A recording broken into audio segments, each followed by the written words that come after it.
Hi everyone and welcome to Summer, a weekly program which invites an expert each week to discuss a topic from their area of expertise. And this week we are delighted to have Katina Makris to discuss how she won her battle against Lyme. Katina is a well-renowned certified classical homeopath and certified spiritual healer whose story is a testimony to courage and resilience. She has worked in healthcare as a classical homeopath and intuitive healer for over 30 years. Katina's calling is to promote Lyme and chronic disease awareness.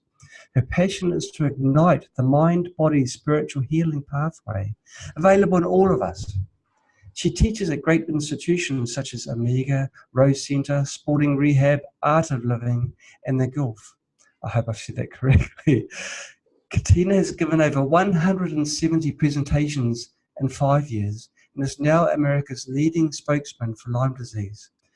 Welcome to our show, Katina. It's fantastic to have you with us. Oh, thank you, John. It's my delight to be with you and to all of our listeners around the globe, right?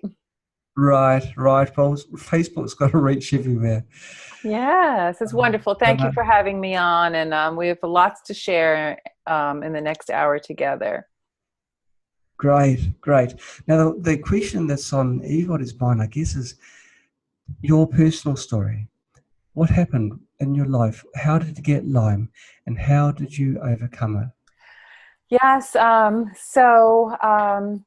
For those of you that are listening, I was residing in the northeastern part of the United States, up in an area called New Hampshire, which is up north of Boston. Beautiful area. I'd moved up here in 1991 as a homeopath. I wanted to live close to the land, a holistic lifestyle with my big organic garden, the free-range chickens, the sheep, and my beautiful border collie that took care of them all. And I had a beautiful practice, a family practice with homeopathic medicine. I helped our community and all the families raise their children with these beautiful natural medicines, whether it was poison ivy or the flu or bronchitis or asthma. That was a general healthcare practice. And I was always the picture of health. I always have been a very healthy individual. I was the only child in my third grade class, never to miss a day of school for illness. I've always been an athlete and outdoors all the time in all seasons of the year. And so this takes us back to the year 2000. So that's 19 years ago now. Yes. And it was a summer day. It was June 21st, 2000. I was outside playing with my little 3-year-old boy. And I remember we were playing baseball in the yard and having a picnic. Beautiful summer day. And that evening I had a wake, a funeral to attend. And when I was there, I started feeling extremely dizzy, and I started breaking out in a sweat, and a vicious headache started setting in on my head and the back of my neck. And I thought, oh boy, what's going on? Am I coming down with a cold or a flu? Did someone in my office have one of these summertime flus? So I leave, I get in the car, and I'm starting to tremble, John, and I have terrible body pain starting very quickly. And I'm feeling nauseous and a sore throat. And by the time I get in the house, I say to my then husband, I was married at the time, I said, oh boy, I'm coming down with a horrible summertime flu. This is hitting me fast, like within an hour. And he says, well, take your remedies and, load up on your supplements. So I started taking zinc and echinacea, and I took a homeopathic remedy. It's wonderful for influenza called gelsemium. It's made from a beautiful flower called the jasmine. And that usually will knock out one of these summertime flus that has the neck ache and the frontal headache and the sweats and everything. I climb into bed and I figure, okay, I'll sweat it out during the night. I'm loaded up on all my natural medicine. And I don't feel well in the morning. I feel very weak. Everything feels heavy. My arms, everything are extremely heavy. And I try to get up. I really can't. I call into the office and I let my assistant know. I said, I think I've got a bad flu. I don't think I can make it in today. I said, could you cancel the clients for the day, for the patients? And she said, sure. Well, wouldn't you know, John, 3 days later, I was even worse. I was so weak, but I get into the office anyway, and my business associate is a medical doctor. So I'm a homeopathic physician, but our clinic also had a medical doctor. And I said to him, Tom, I said, I don't feel well. I said, this feels like malaria when I was a teenager in Africa. I'd gotten malaria way back as a teenager. I said, I've got these sweats coming on and off. I've got these chills, and it just has that feeling like I had when I had malaria. And he says, well, let me give you an exam. Gives me an exam, does blood pressure, et cetera, everything. He says, Katina, I don't like your blood pressure. It's very low. He says, I don't like your coloring. He says, you definitely have swollen lymph nodes. He says, go get in bed. I'll take some blood work from you. And he says, in the next couple of days, we should figure this out. And he gave me a shot of colloidal silver, Yes. Which is a good natural antimicrobial. And we loaded me up on some more herbs and some homeopathics. And he says, I want you to stay in bed for a couple of days. You're strong. You've always had a great constitution. I'm sure you're going to be fine. It sounds like maybe it could be sinusitis or something since you're so dizzy.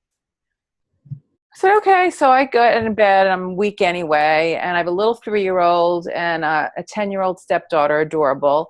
My husband, however, is an international businessman, and he travels all around the world. Like every other week, he'd be gone.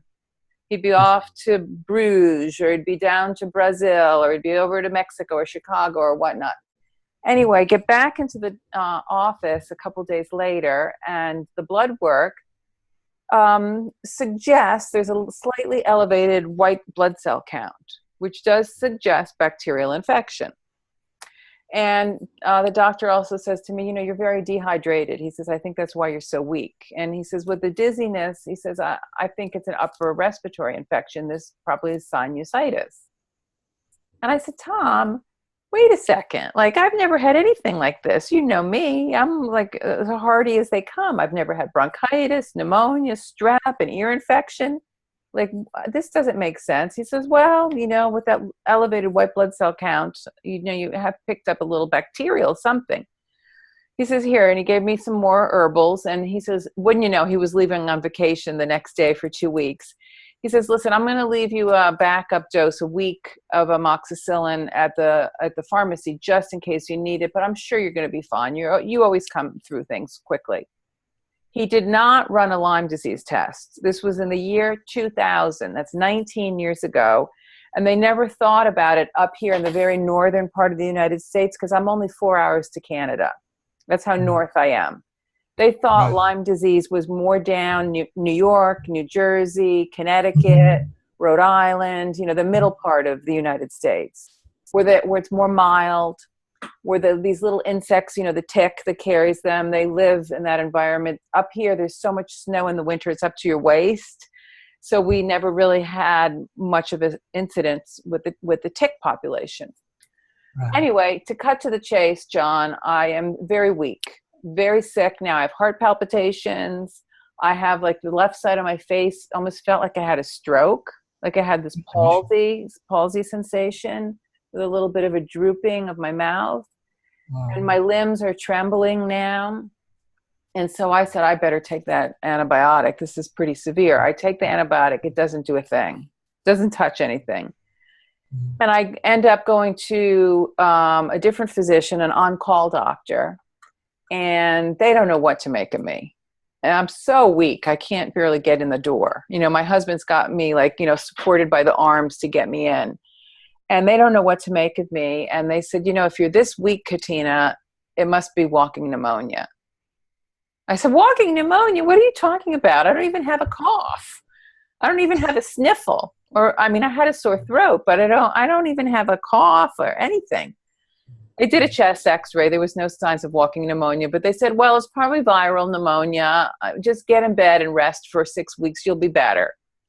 I said, what? I can't do that. I've got, like, a huge practice. I've already canceled a week of work, and my husband's overseas, and he's leaving tomorrow for overseas. I've got a 3-year-old. I just can't get in bed for 6 weeks. Well, I was in bed for more than 6 weeks. And I end up having to call my father to come help from New York. He has big businessman. This man's an international, Greek shipping magnate. But he, bless his heart, comes and he stays with me for a few days, and he's giving me a pep talk, and he says, come on, sweetheart, You're a Makris. We're tough. We're Northern Greeks. We're from the Black Sea. We're the toughest of them all. You can pull through this. All those things that I had, all the dengue fever and malaria and jungle rot and double bronchitis pneumonias. He goes, you can pull through this. Come on, you can pull through. I said, okay, you're right. I'm strong. I'll get through. Well, honestly, John, by the end of the summer, the most I could do was like empty the dishwasher or make a sandwich. I was so weak.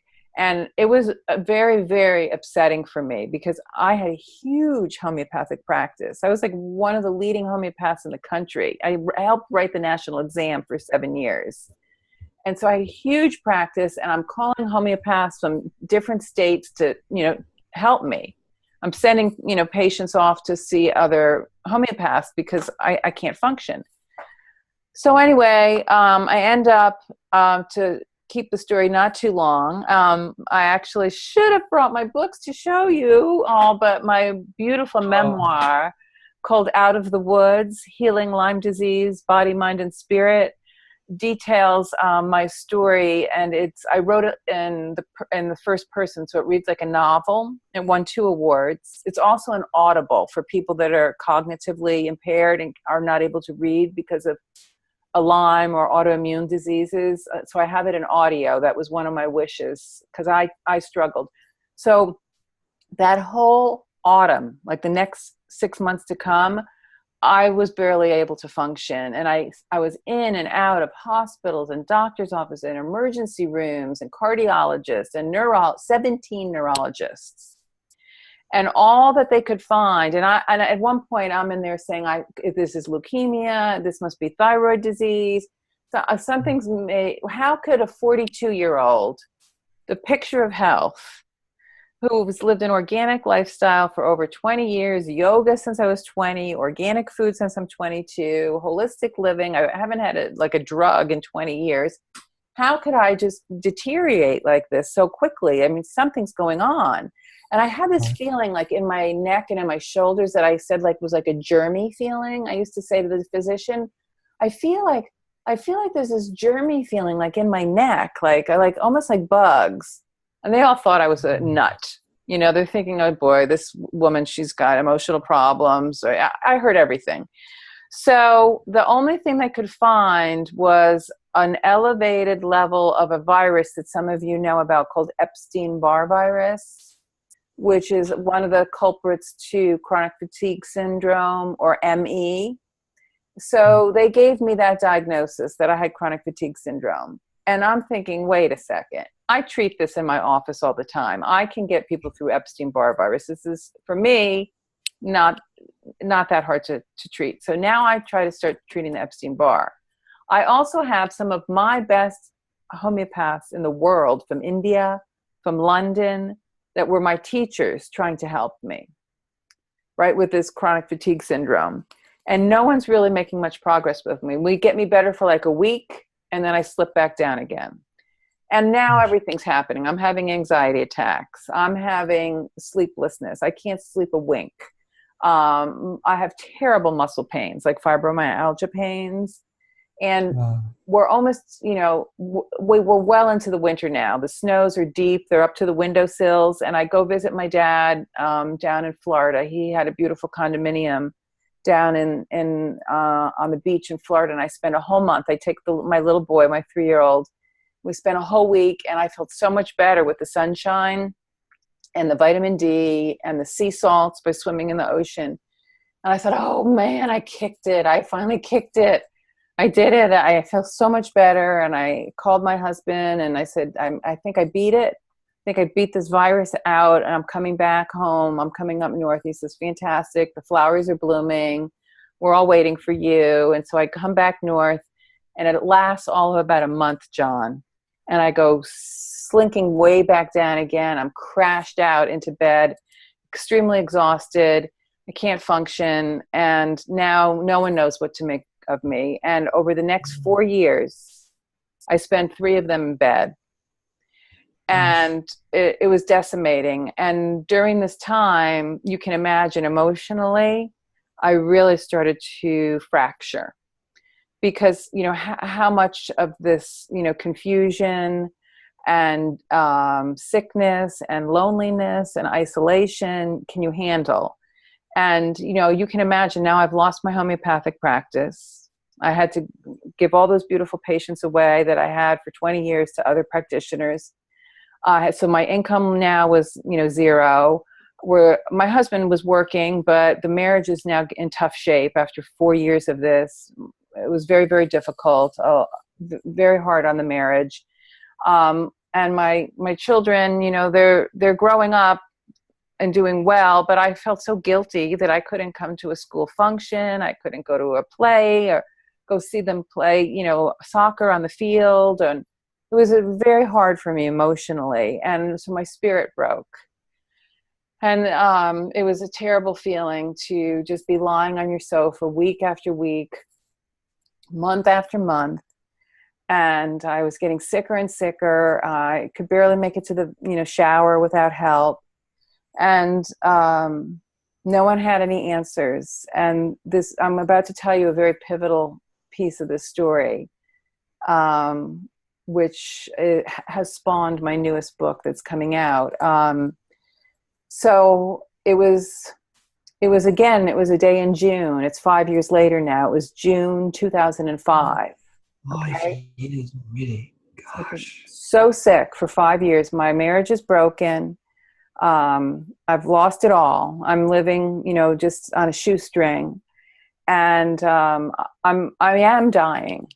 You know what I mean? I'm slowly losing my life force, and my heart is very irregular. And I heard in one of the offices when I was in, I overheard one of the doctors saying to the nurse, "She's so critical. I would say she's got about a 10% chance of survival." Like I heard that, and the doctor talking to the nurse. And it frightened me when I heard that, but I didn't want to believe it.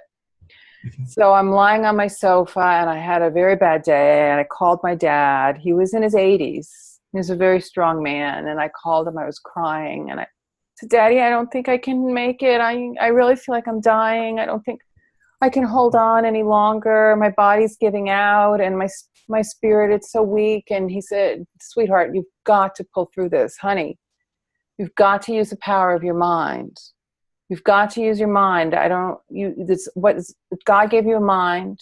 It's your job to use it. They left me for dead in the Philippines in World War II. I pulled through. They told me I was going to die when I had 18 embolisms. I pulled through. I had that terrible car wreck, and I had all that internal hemorrhaging, and they said I wouldn't make it through the night. I pulled through." He says, "You have to believe, honey. You have to believe." He says, "Dig down into your heart. You have to believe." And I said, "Okay, Daddy, I'm trying. But you don't really know what to do, John." So I'm lying on the sofa after I hang up with him, and I was just praying really hard. I'm like, okay, he said, my dad said to me, "Honey, you've got that beautiful little boy to raise. Only you know how to give him the tender, loving care that he needs." He says, "Please, sweetheart, use your will. You've got to live. You've got to raise that little boy." So I'm lying on the sofa, and I'm praying, and I'm holding on with all my will. And with that, in my mind, in my forehead, I see a picture, and I feel myself. I feel my heart stopping.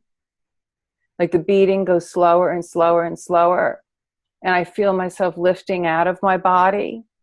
And in my forehead, I see this image. I'm leaving my body, right? So I'm outside of my body, and I'm looking down now on my own self. And I see myself lying on the sofa with my long brown hair draped down, and I see how weak I am. And I feel very sorry for my own self out of my body looking in.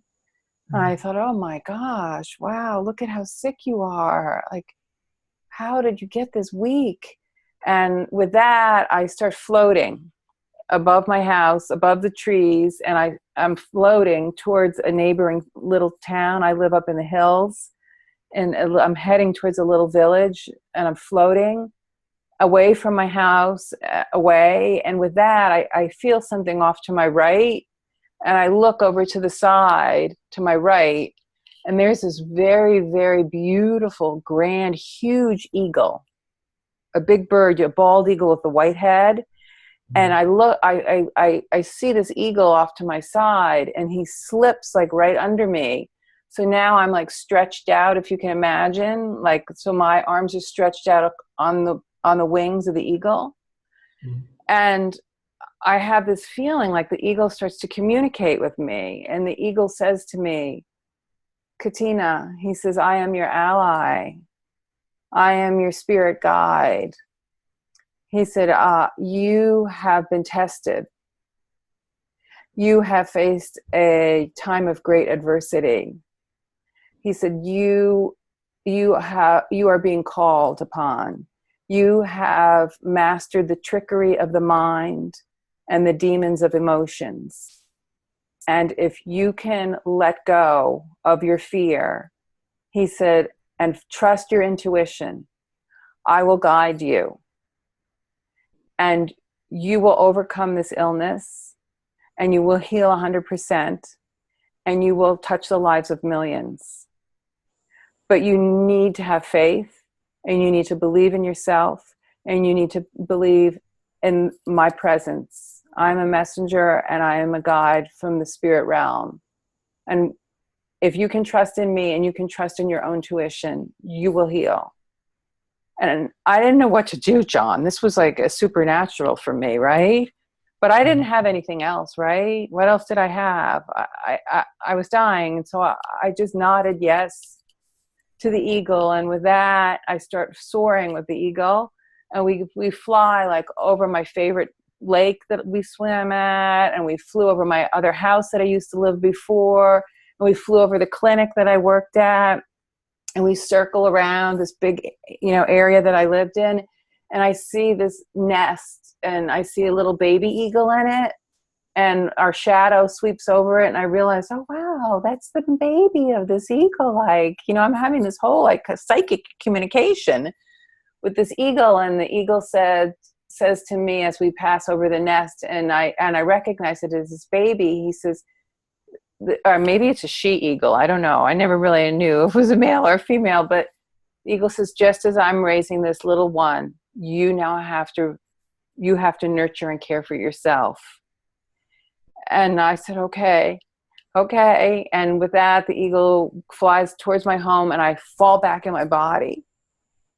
And bam, when I land back in my body, it hurt like crazy, like everything, every bone, my head, my hair, everything hurt. Like, and I kind of like jerked awake, or I don't know what it was. I said, what on earth was that? Was that like a dream, or was that like a shamanic journey, or did I talk to an angel? Like, I don't know what happened. What was that? I didn't know what to make of it, but it was very real to me. And so with that, my heart's beating normally now. It's not, before it was fading away, but now I could feel it was beating normally. And I rest for a minute, and I kind of doze off.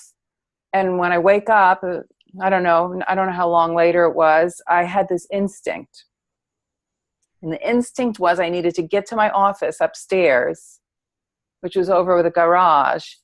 And I needed to get to this homeopathic book on neurology. Some of the best homeopaths in the world are out of India. And they're very good clinical homeopaths. And they're very good. They have all kinds of, conditions that they treat. And the message, the instinct was, oh, Katina, get to that book on homeopathic neurological medicine.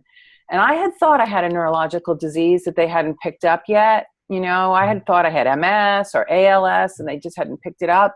So I said, okay, I got to get to that book. So I have to crawl on my hands and knees, and I have this cute little dog at the time, a little young Welsh corgi, those little short but adorable.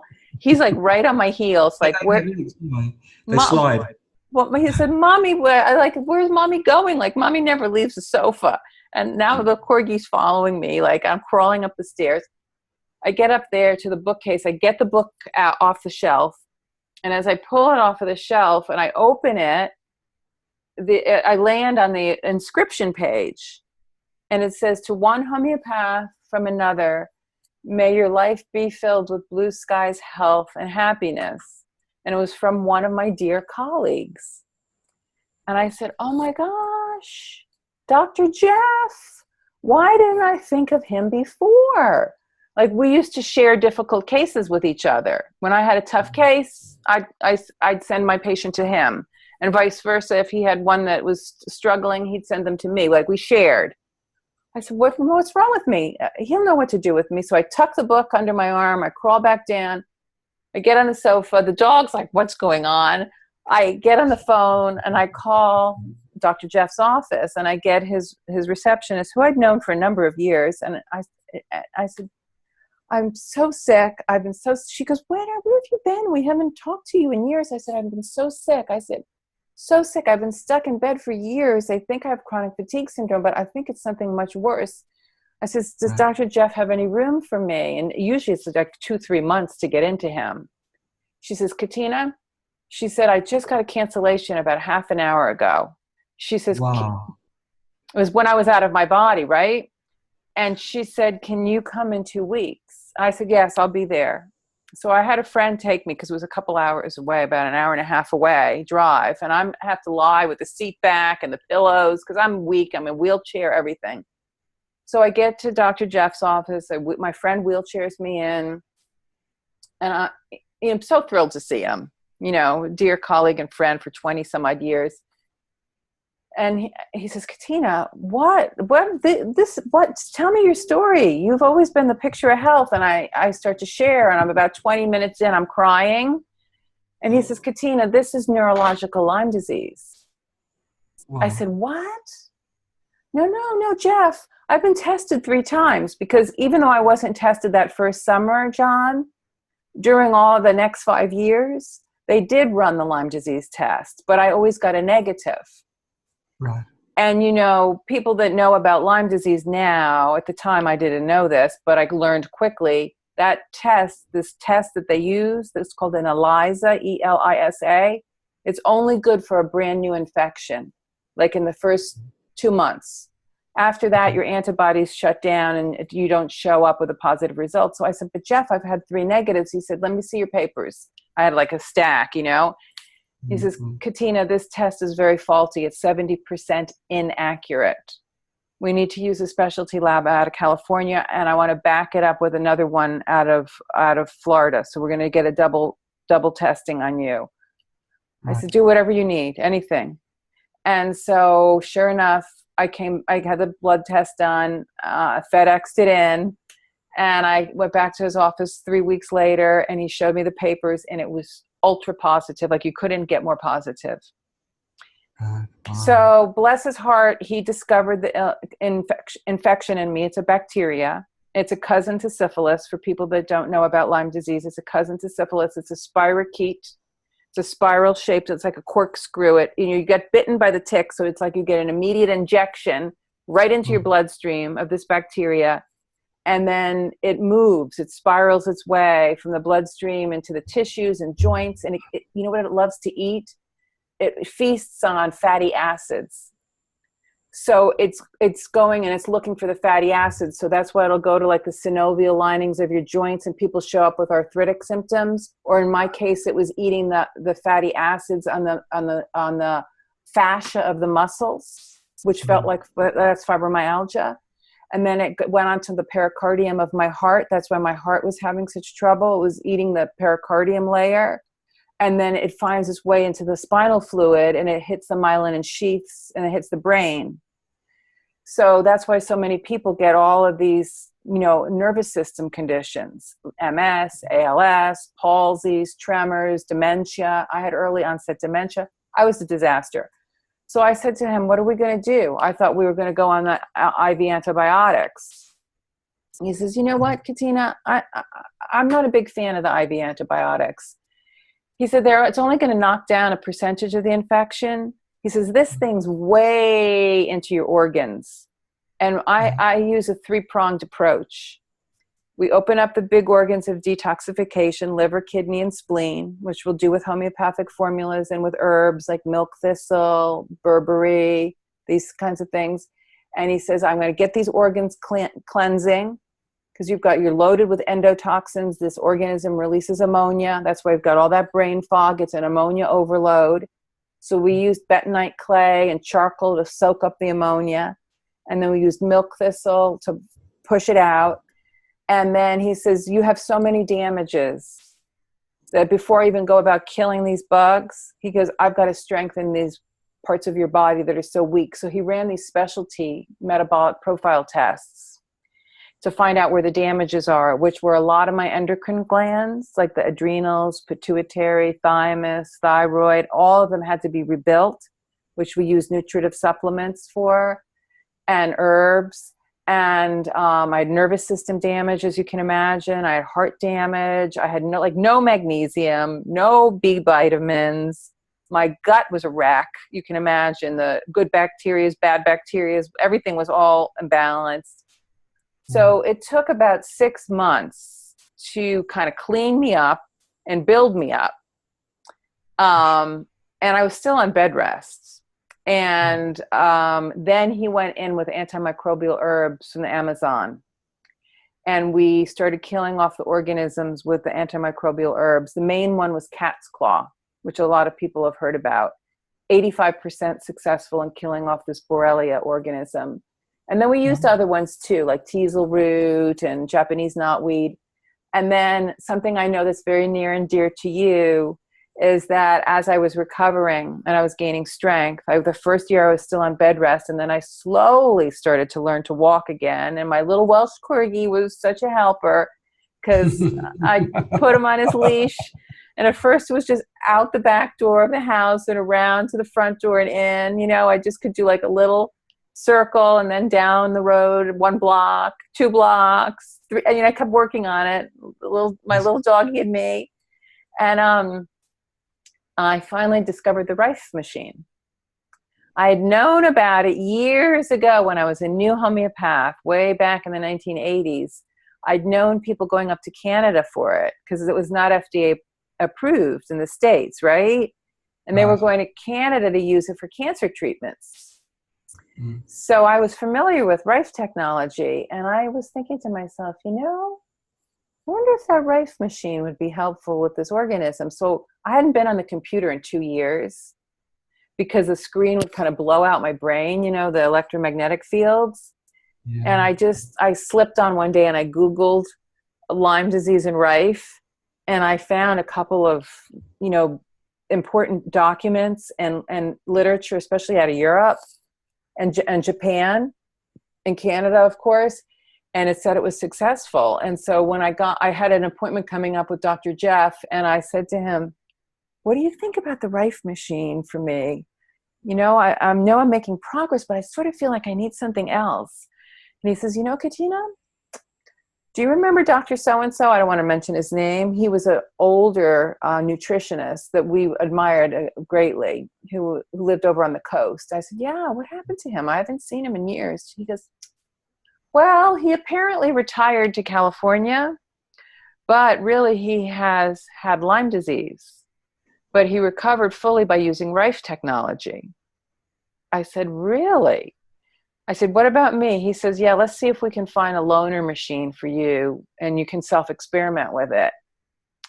So he asked around through his friends, associates, etc., and a chiropractor had one, and he let me borrow it for 6 weeks.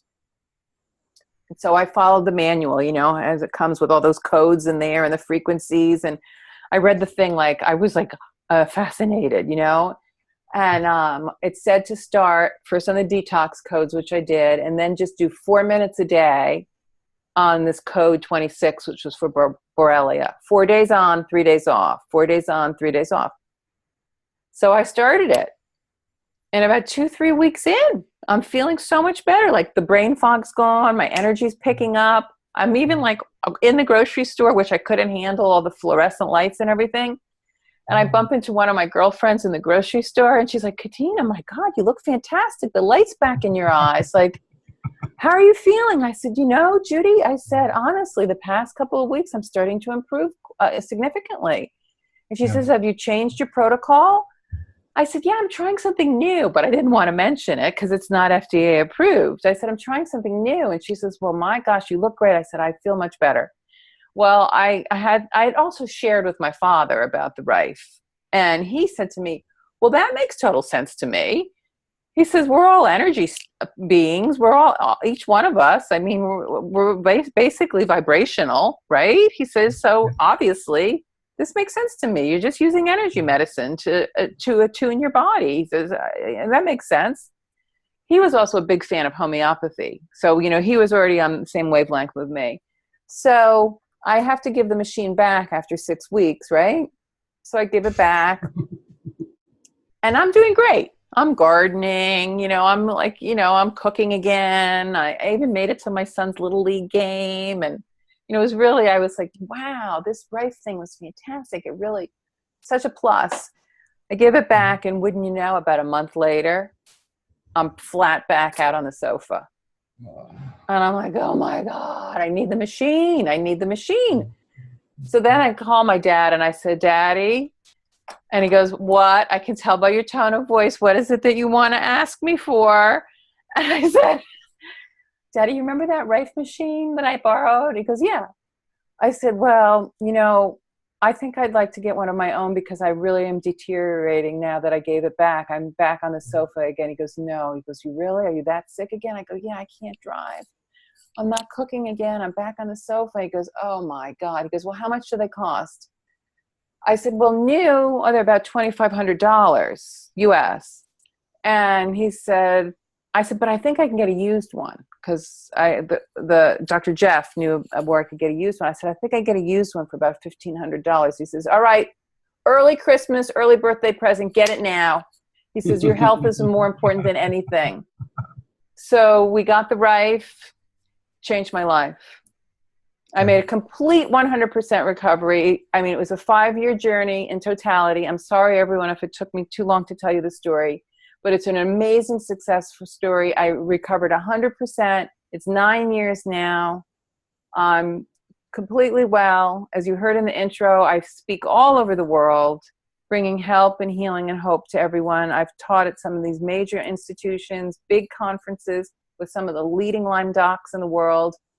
And everyone is all eyes and ears to really understand that rebuilding the body the way I did with Dr. Jeff's help, rebuilding all those damages and depletions is critical. Besides killing off the organism, is rebuilding.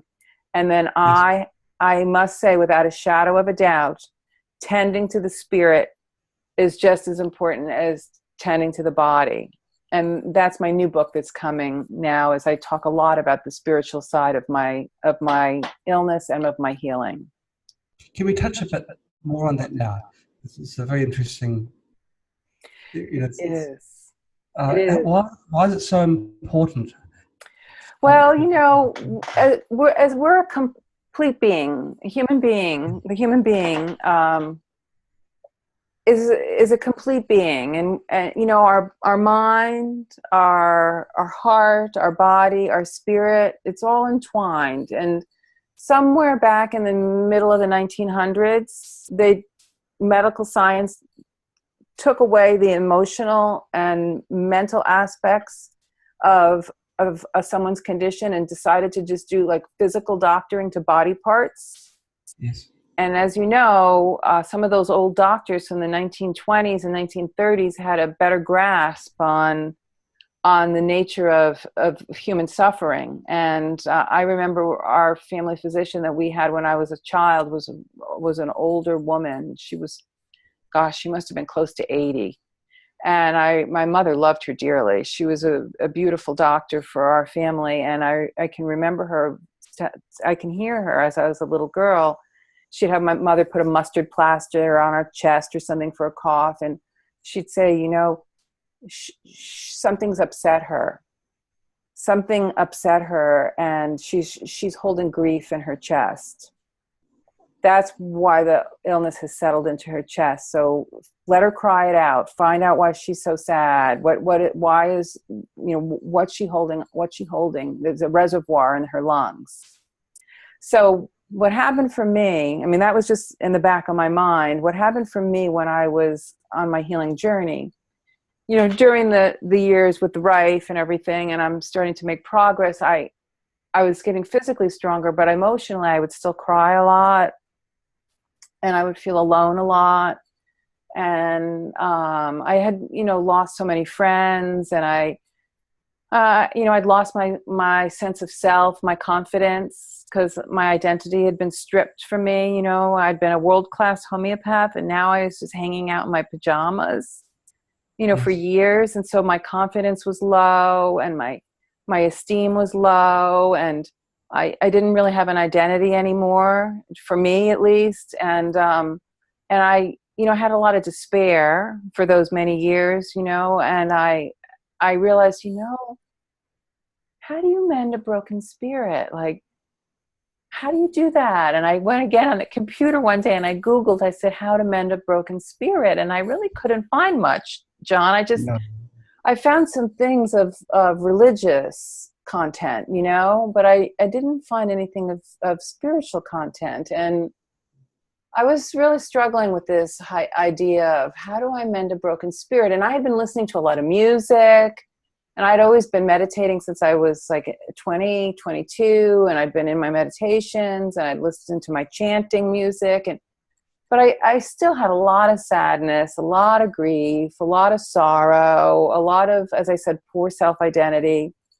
And lo and behold, what came in the mail one day, in my mailbox, was a pretty little postcard with the beautiful images on the front of the beautiful flowers. And it was this gifted spiritual teacher that I had met several years before I'd gotten ill, Dr. Meredith Young Sowers. She'd written a book I'd read years ago, like now it must be 30 years ago. It's called Agartha, Journey to the Stars.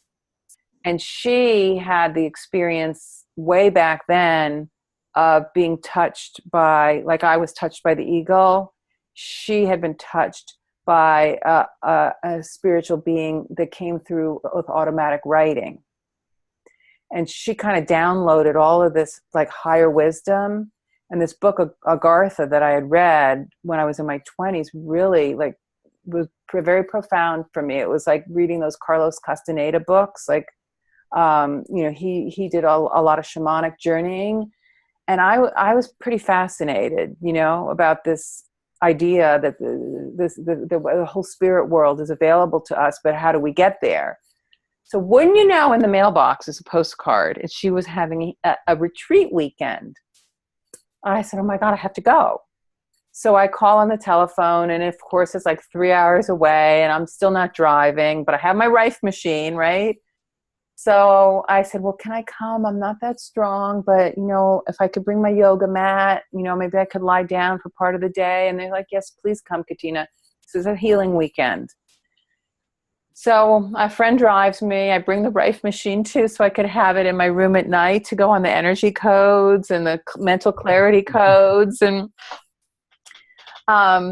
so I go, and oh my gosh, it was just the most beautiful thing. She had the candles everywhere, and we started the day with meditation, and basically she helped me understand that, like my father said, the power of the mind is incredibly important. And the way she framed it is really basically metaphysics, which is that all physical states have an emotional component to them besides the physical component. And behind it all is really your spirit asking for support, for nurturance, for attention, for care. And so the weekend really opened my eyes and ears to this idea that the emotional side of suffering is just as important as the physical. So as the weekend was finishing, she came to me, Meredith, and she tapped me on the shoulder and she said, Katina, come here. I want to speak with you for a second. It was about 100 of us there, or close to. I said, yes. And she said, I'd like you to come to my school. She said, I'd like to train you to become a spiritual healer. I said, me? I'm lying on the mat, like in the corner. She says, no, Katina. She says, you don't realize it, but you're very gifted. Your intuition is very, very strong. Because, we'd been sharing. She'd had us doing exercises and you would speak out loud and share. She says, your intuition is extremely strong. And she says, you understand physiology because you're a homeopath. You understand all the organs and the systems of the body. She says, I teach a year-long certification program on mind, body, spirit medicine, on metaphysics. And she says, I think you're a perfect candidate. I said, me? Like, I was in shock. I said, I don't think I'm strong enough, Meredith. She goes, you're strong enough. She says, dear heart, you'll know when the time is right. I'm just telling you. I want to train you. I said, okay, I hear you. And I felt like in awe, right? And so I go home and I don't know what to, but by the time I get home, by the way, everything looks different to me. Like the colors on the wall, the light coming through the windows. Like, when you've gone through a catharsis like that, because I did a lot of crying that weekend and a lot of purging of my grief and my sorrow and all that self-confidence stuff. I mean, I was not a pretty picture, but thank God my classmates were also loving. And there was a lot of other people crying too. And I came home and the lighting coming through the windows and everything kind of like, it had like a newness to me, a freshness. So I sat with it for about a week and I said, you know what? I think she's right. I think it's only going to help me. It's only going to help me to learn how the emotions relate to these different organs. So sure enough, I signed up and I did the complete program with her. I was a class valedictorian and I learned deeply from this very wise woman how different emotions seed themselves in different organs, like fears in the kidney, grief and sorrows in the lungs, right? Like I was feeling like my confidence and everything had been so lost. That sits in the gut. Your personal power and your confidence and your creative juices are all in the GI tract. And your ability to move in the world and to manifest and create is the muscular system. So I'm just giving you the kind of the quick brush strokes here. It's my second book, Autoimmune Illness and Lyme Disease Recovery Guide. I have a whole section devoted to all the autoimmune illnesses and Lyme disease and what organs are involved and what emotions are related to these organs. And then we have healing exercises. So we engage different exercises to invoke more energy shifts in these areas that are impaired. So for me, it was a life-changing event. It was life-changing for me to come to realize that, like my father said, the power of the mind is available to you. God gave you a mind. It's your job to use it wisely. And what I've really come to learn, and why I've written my newest book, Loving Yourself Enough to Live, Inspirational Messages from a Near-Death Survivor. I wrote this book for this very reason, which is self-love and self-nurturance is something that's gotten really brushed over, like in our culture. Like, we take better care of our pets, of our plants, of our cars, of our yards, of our house than we do of our own spiritual self. Like, I feel like the world has gotten so accelerated. I don't know if you notice it, John, but everything is so fast these days. We're kind of double speed, and a lot of us have lost the Sabbath day. Before this is a funny thing, we obviously got some sort of connection together. Maybe we knew each other in our previous lives, because just before this discussion, before you came on board, I mentioned how we've now lost Saturday and Sunday. There's no such thing as a weekend anymore. And there was a day where we could do our own things. And I mentioned mowing the lawns. And now you're taking the words. You weren't watching me, were you? Are you? Oh, I'm reading your mind. Yeah, well, this is incredible. This is incredible. I know. And I do notice that things are so fast now. There's no time for personal, no time for thought even, because it's bang on to the next thing, bang, bang, bang. And there's things which are utterly and totally important, more important than physical things, and they've been dropped in this rush towards what? Right. Multitasking, achievement, acquiring possessions, Yes, things you maintaining. lose when you die. And so I just like you just said, we're paralleling one another, is that I came to realize during my Lyme journey, during that 10 years, 5 years before I was diagnosed and 5 years of healing, that was 10 years of my life. I said, you know what, this is like a pilgrimage quest that I just walked, like a Yes. sacred pilgrimage quest. Like I could have walked up into the Himalayas or to Lourdes or, this was a sacred journey I was on. As hard as it was, I got stripped to bare bones. I lost everything. I got down to what is the root of me. And I Yes. discovered I am actually a very creative person. And I was not using my creativity. I was taking care of others. I was a healthcare practitioner, right? I was spending a lot of my personal energy caring for others, which is an altruistic thing. It's a beautiful healing, to be a healer is a gift, right? But I was not, as you said, taking the time to just be with myself, to hang out on a lazy day in the hammock and read a book, right? Or watch the butterflies, or just go at a slower pace. And like we were just mentioning, it's gotten more and more accelerated, like in the last 5 years alone, and what I say, very externalized. Doctor, fix me. So-and-so feed me. Give Yes. me a medicine. Give me a plastic surgery so I can look better. Give me this fancy car, this nice house, or everything's all on the outside. And you know what? Inside, we have a treasure trove of inner beautiful gifts. We have all these innate gifts of vision, of intention, of creativity, right? Of intuition, like the eagle told me, of belief, of love, of compassion. And I feel like that's my mission now, is to help those that I work with, that I touch, that I communicate with, that I interface with, any way I can, teach you how to use the inner tools that we're born with, because our culture's gotten sloppy with it. Like we just said, we've gotten too accelerated and too externalized, and we really have this beautiful inner Eden inside of us, the sanctuary of and we need to nourish our sanctuary. Kamala Walker, she's a regular on the show. She gives a very, very beautiful comment here. Mm. And you've excelled even yourself by your standards. Kamala says, if we are allowing things to go so fast,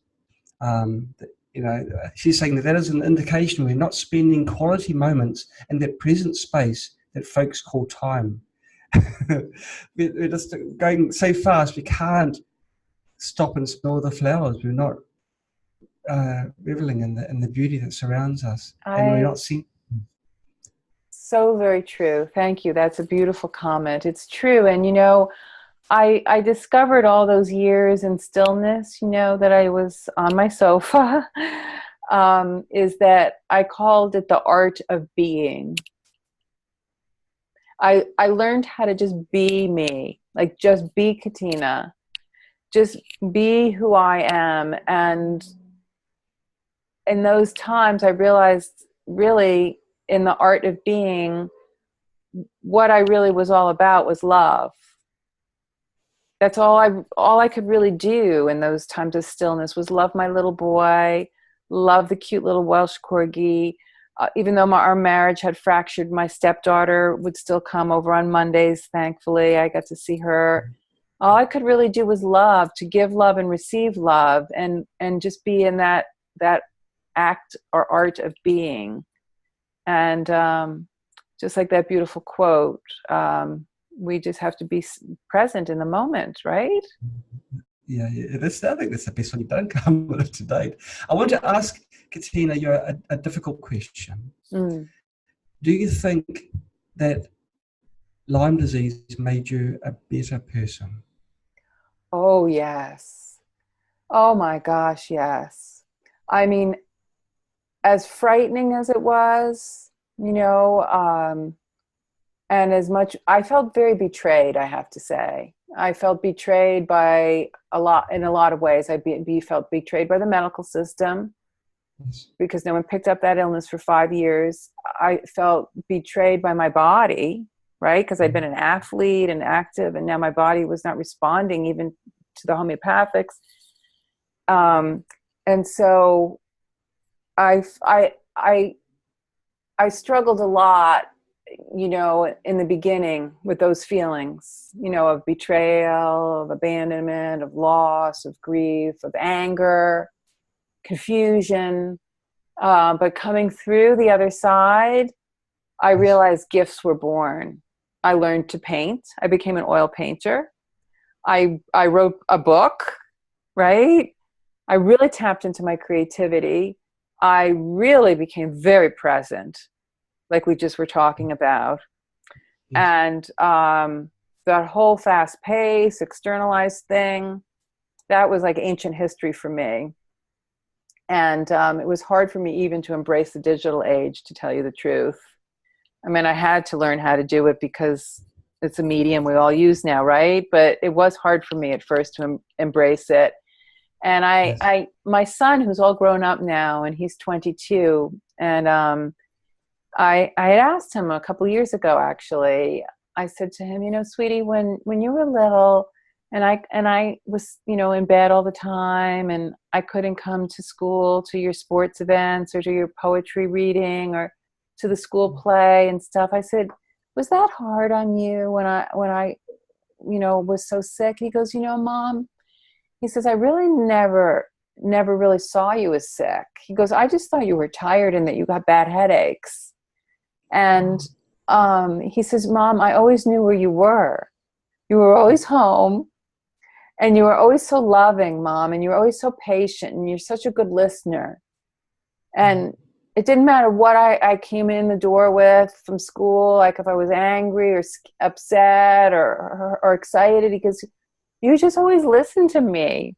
You're always just so loving. He goes, I never would have traded you for any other mother. I said, really? I said, really, sweetheart? He goes, yeah. He says, don't worry about it at all. He says, you're just the most loving, most tender mom ever. Wise son. A wise son. Well, the support he needed was the emotional support, not the physical side, or the emotional side.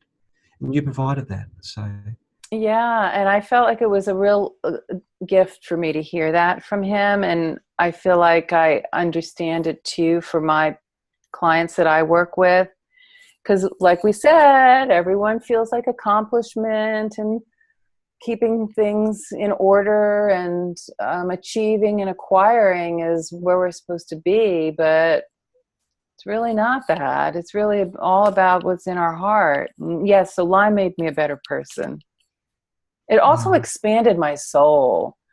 And it helped me drop the ego. Okay. Life's Wow. not about me so much anymore. I mean, yes, I take care of what I need to take care of about caring for myself. But you know what I mean? It's not about, oh, Katina does this or Katina does that. Or no. There's a lot of people viewing this video, and will view it later on after we publish it, who will be sick. As a final shot, as the last word, what advice would you like to give these people that feel despair, feel lonely, hurting, left isolated? What would you like to give them? Oh, well, first of all, I have to say to all of you that are suffering in any form, whether it's a physical illness, an emotional state, a mental condition, you are not alone. I am with you. My spirit is with you. I am a very expansive being now after this journey. And I totally can relate to your feelings and your confusions. And I want to remind you that you are very magnificent. Each and every one of us is blessed with an innate gift or multiple gifts inside of ourselves. And in this time where you're struggling and you're feeling alone, or you're feeling scared, or you're feeling despair, like John just said, I would like to teach you a small little exercise. If we could just take 2 seconds to do this little exercise, this healing exercise. It sounds very valuable, so take as much time as you need. So what I'd like to teach you is this very beautiful, simple gesture of self-love that is going to help you feel more comfortable with yourself. And it also ignites the mind-body-spirit pathway, which we just touched upon a little bit earlier.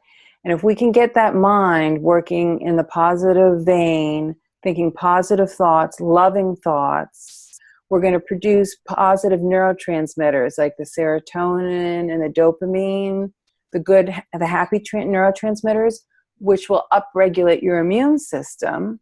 And it's been proven with epigenetic medicine, if you can get your mind, body, spirit pathway running with the positive neurotransmitters, your immune function is going to enhance, and you can start to change your being at the cellular level. So let's do this little healing exercise, self-love exercise together, because this helped me in my darkest times. And I would like to give this gift to those of you that are struggling. So first, let's just, if you don't mind, close your eyes for a second and just put your hands over your heart. And let's take our attention from our mind's eye and bring your attention from your mind's eye down under your hands into your chest where your heart is. And now let's just take nice, slow, steady breaths. We're going to take nice, slow inhale. We're going to do 4 of them. 4 breaths, nice, slow and easy. In through your nose. Breathe in, nice and easy. Bring that breath down through your throat, into your chest, under your hands, right there into your heart space. And then let's exhale out through our mouth. Okay, we're just centering ourselves. Let's do another 3 of these breaths that just center into the heart space.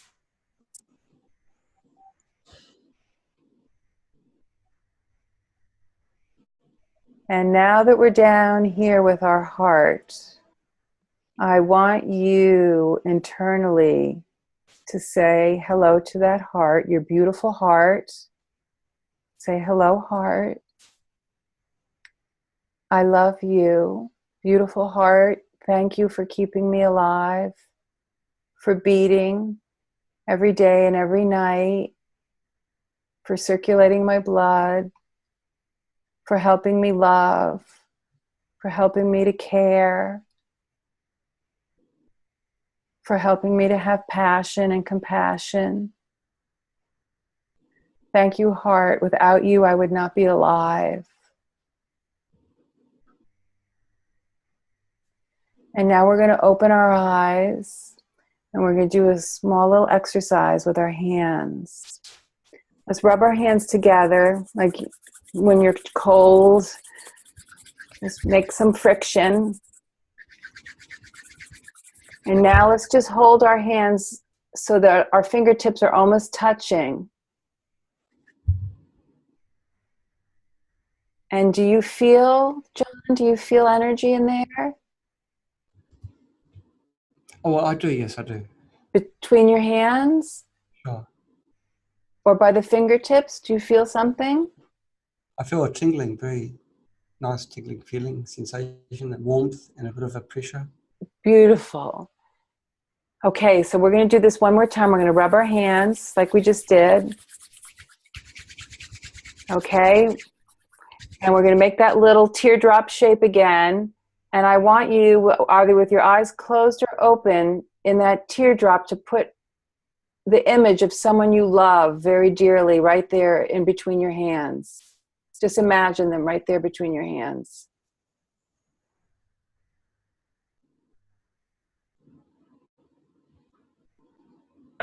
Now, what are you feeling, John?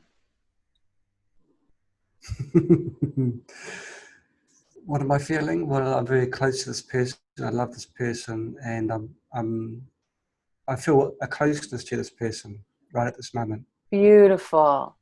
And do you feel that tingling between the hands? Do your hands feel different in any way? Are they moving apart or closer together? Or? Oh, that's a good question. I don't feel. I suppose they're drawing inwards now. Inwards, Oh, okay. yeah. So some of us notice either that our hands are coming closer, like the fingertips are touching, like we're getting closer to that person. And some of us feel our hands like expanding with the presence of that loved one there. All right, so now we're going to do this one more time, okay? This little exercise, the rubbing of the hands. Okay. Rub them up again, get some friction going, everyone. Okay, now I want you to put yourself between the hands. Imagine you're looking at yourself face to face.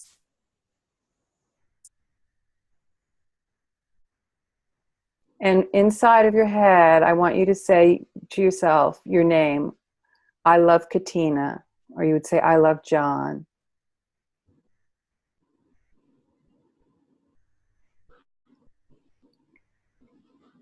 This is our first gesture of self-love. And to finalize it, the way we can also do it, if you don't want to do the teardrop version of it, is you can rub your hands like we did and make that all that warmth of friction and just put it over your heart the way we did early on and just say to yourself, I love Katina.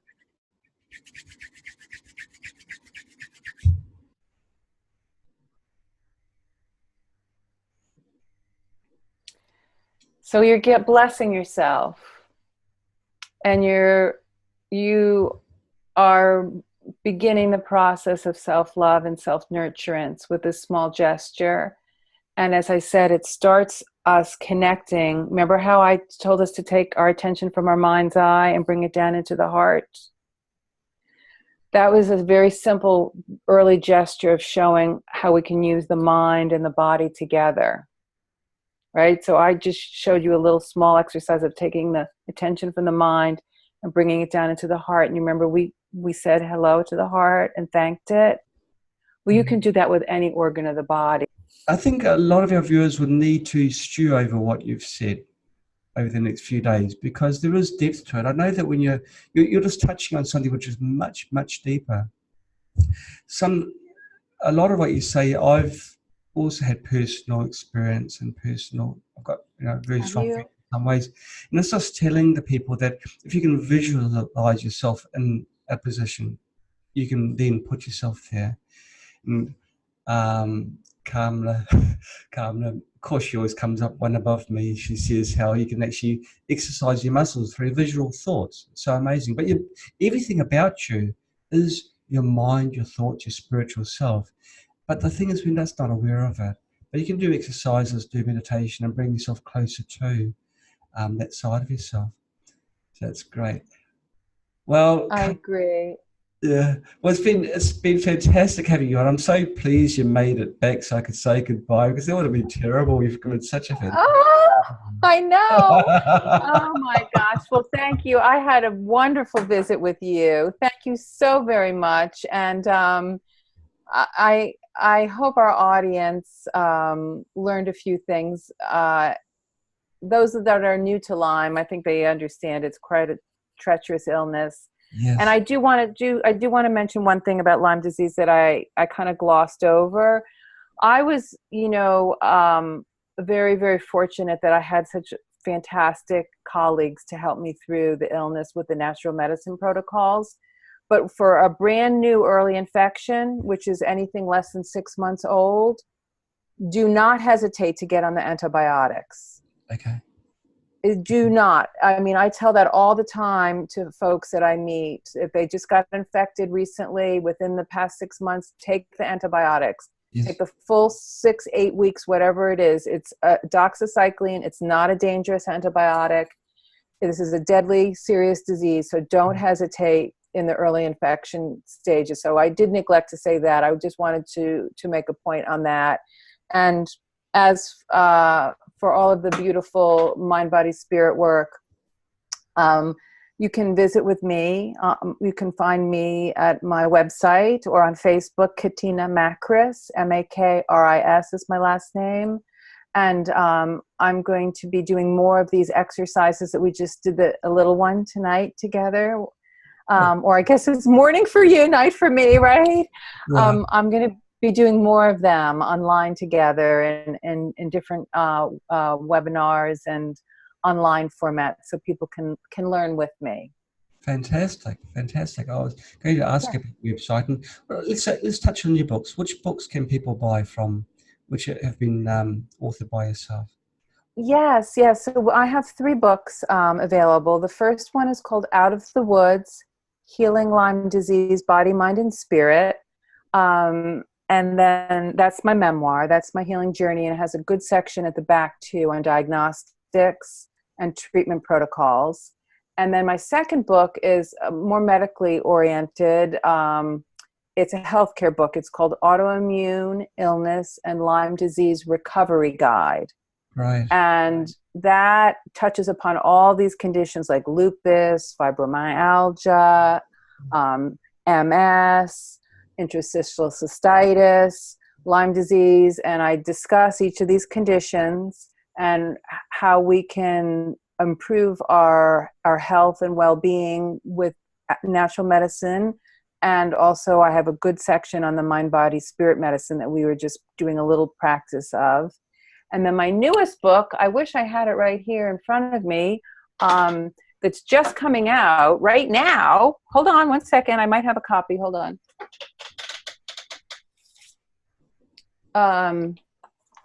Here, let's see. This one, let's see if we can catch this in the light. Can we see? A little bit dark. Yes. Yeah. Yes. Can we see it? Just hold it still. You're too dynamic. Okay, wonderful. Loving yourself enough to live. Oh, it's on the beach. Can you see that now? Yes. So that's my newest book, okay? Loving Yourself Enough to Live. And that discusses a lot of, I've got a lot of inspirational messages in there, and it's a short, easy read. It's less than 150 pages. And besides sharing pieces of my story in there, there's some beautiful messages because, I crossed over to the other side, right? I shared that story in the beginning when I left my body and I crossed over and the eagle communicated with me.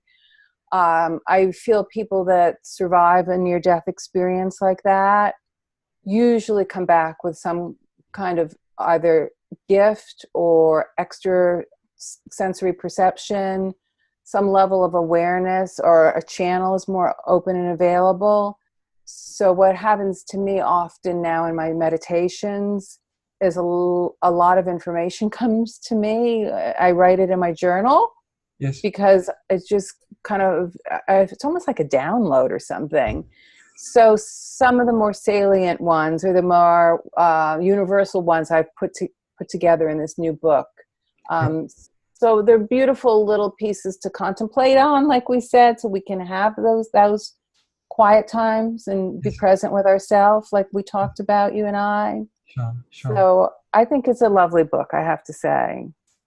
Fantastic. Well, thank you so much for giving us your time. It's late at night to explain to us how people can survive Lyme, but more than that, become better people, I guess, and learning about their inner selves. So thank you so much. Yes. Thank you so much. Thank you. I really enjoyed this enormously, and let's stay in touch because I would love to visit again with you sometime. It's been a blast. It's been a good one. Okay. Oh, thank you. Goodbye, Thank you, everybody. everyone. See you Take later. care. Bye. Bye-bye. Okay. Goodbye, everybody. Thank you for watching. Bye. Oh, I'll catch up with you. Bye-bye. Bye.